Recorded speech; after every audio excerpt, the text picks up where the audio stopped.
Welcome back to week 13. This is your instructor, Matt Boxberger. As I said in the syllabus, we won't have any new reading this week, and so no quiz. And the form assignment is just to post your confirmation that you've done the adjustments to your comparables and completed your sketch. So you're looking at the assignment that I also posted in our folder with the comparable adjustment ranges, and you can pick whatever you think would be reasonable. Again, it doesn't matter so much what the exact number is, but just that you go through the process for your sample report that you'll be submitting. And then, as I say in the syllabus, the actual process of measuring a building and creating a sketch is very briefly mentioned in the book, but it is an important part of the appraisal process. So if you look at page 166 and 167 in chapter 7, it gives you an overview and some of the ground rules for doing the sketch. And then again on page 220, 221, there's not too much new there other than to say that as part of completing the subject improvement section of the report, you'll need to make the sketch. So what I'll do today is demonstrate in the DaVinci tool, which is the name of the sketching tool that's part of Total 2011, how I would do a sketch. And then if you want to go back and look at the video that a la mode has, that'll walk it through in some more detail. Again, there's a bit of a learning curve, but I don't think it's too bad. And if you just keep it basic, I think you should be able to get through this okay. And as I said, for your discussion forum post, just post that you've completed the work of doing the adjustments and the sketch. Or if you have any questions about an additional adjustment factor that you think would be applicable, you can post that as well, and I'll get back to you. So let's go ahead and look. When I'm done with a report, with an appraisal, I'll scan in my documents. And so here's a sketch that I did. And as you can see, my handwriting's not too great. I can tell what's going on here, but I'm going to convert this into a sketch that will be in the drawing. We'll do the calculations. And as I walk around the house, I'll take the measurements of each side. Sometimes I'll put a little note here like how far it is from the corner to the fireplace, so I get that posted. But the main idea is to get the envelope, the outside of the home, so you can calculate the gross living area, the GLA. And so I've got my little notes here.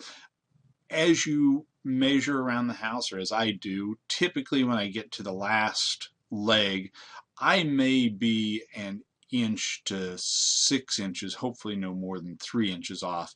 So you see here I'm saying I measure 14 foot 1 inch, and down at this end I say approximately 14. I think there were some bushes here and I couldn't get a real straight shot at it. I use a laser device to measure, but you can use a tape measure. There's cloth tape measures that a lot of appraisers use. And I use gridded paper, as you can see there, and I use a scale for mine of 3 feet per square on the grid. So that helps keep me lined up, and I can tell if I've made a mistake on one leg. As I said, with the laser tool, I normally can be pretty precise, but I've got to be careful what it's bouncing off of.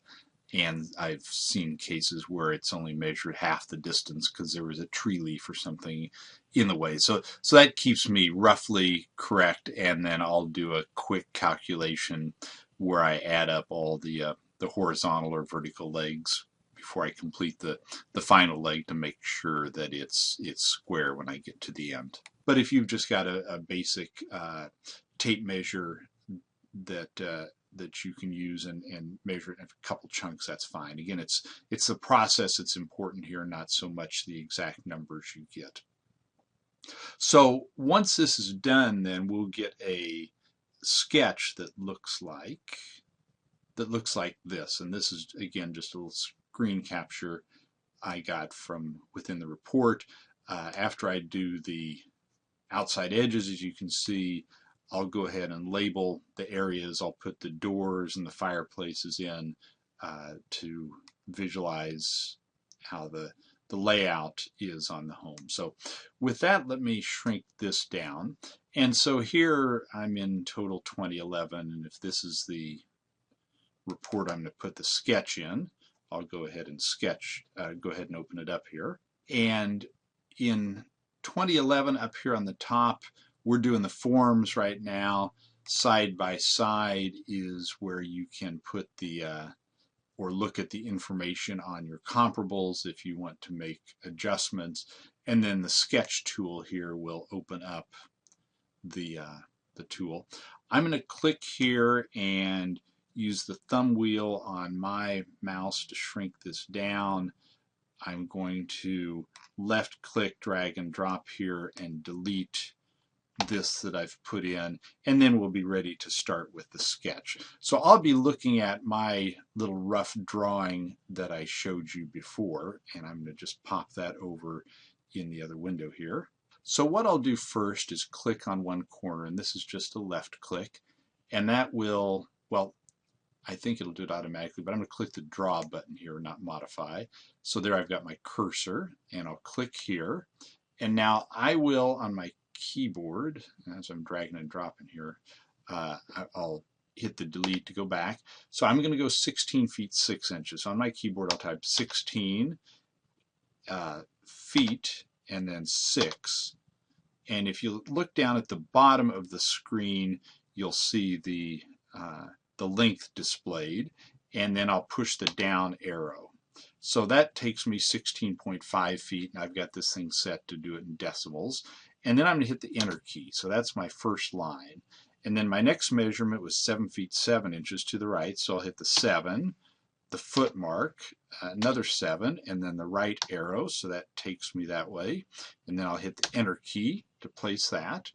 And then my next measurement was 13 feet 11 inches. Now the plans obviously said 14. I report what I see, and so sometimes as they build it, it may be a little bit off. So I'll go down that way, and 0.92 is 11 inches. The next measurement was 14 feet 6 inches, so I'll hit 14, the foot sign, and then 6 inches and go over this way. 5 feet 2 inches down, and then hit enter. 6 feet over. Now there must have been an addition because there's a half foot jog down, so I'll put 0 feet 6 inches and go down, hit that, and then 14 feet 1 inches over this way. Now I can hit the up arrow, and that will take me to each of those red pop points. I'm sorry, with the control key. And 36 feet, I measured 36.1, I believe, and so again it's like an inch off. But now I know I'm lined up with that point to the left, and I'll hit enter. Then I go back over 14 feet 1 inches. I hold the control key and go to the left. There was a little porch here that was 4 feet 10 inches, and so I put that in on the keypad and the down arrow, hit enter. It was 11 feet wide, and so I put 11, and then left arrow and hit, and then control key and then the up arrow to go to that point. Now in total you can hit the A key to automatically complete, and I'll do that, and it'll say what type of area is this. I'll say it's the first floor. Okay. So now again I can click modify and I'll click here and use my scroll wheel to make this a little bit bigger. Now with the symbols here, I can put in the door and the fireplace. I've got my favorites set up. Oh, I don't in this one. So I will hit symbols, doors, and then I'll choose the door I want, which is opens on the right. It's 45 degrees. I'll go here, and with my scroll wheel, I can go in 5-degree increments, up and down, and then I left click and drag and place it here. Again, this doesn't have to be fancy, and you can stop just with the dimensions. It's calculated it for you. If you want to do more, you can play with this. There's a fireplace here. I'll say it's rectangular. I'll go over, and now I'm hitting the R key. That rotates it 45 degrees, and Here's the front of the fireplace. I'll place it here. I'll do 2 more doors. The back door, which also opened right, and I'll do the rotate key R, R, R, and that was over here. Again, this isn't an architectural quality sketch, it's just to help visualize the layout. Symbol, 1 more door, also opens to the right, come over here. And then labels, I can click bathroom here and place the bathroom like this. So anyway, that's how this works. And when you're done, you just close it here and it will save it automatically and put it into the report. Oops, and this is my other one, so I'm going to go back here to total.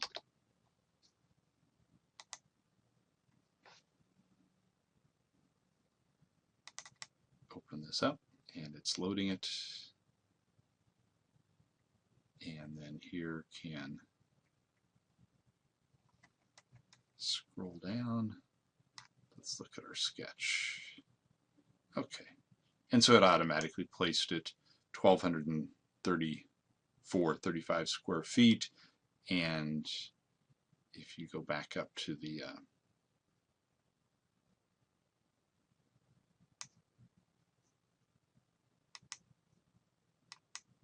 improvements section, you'll see here that it's placed the square footage there. So so if you've already entered the square footage from the public records, it will override it with the calculated square footage from your sketch, and then you're all set. So that will do it for our week 13 lecture. Thank you very much.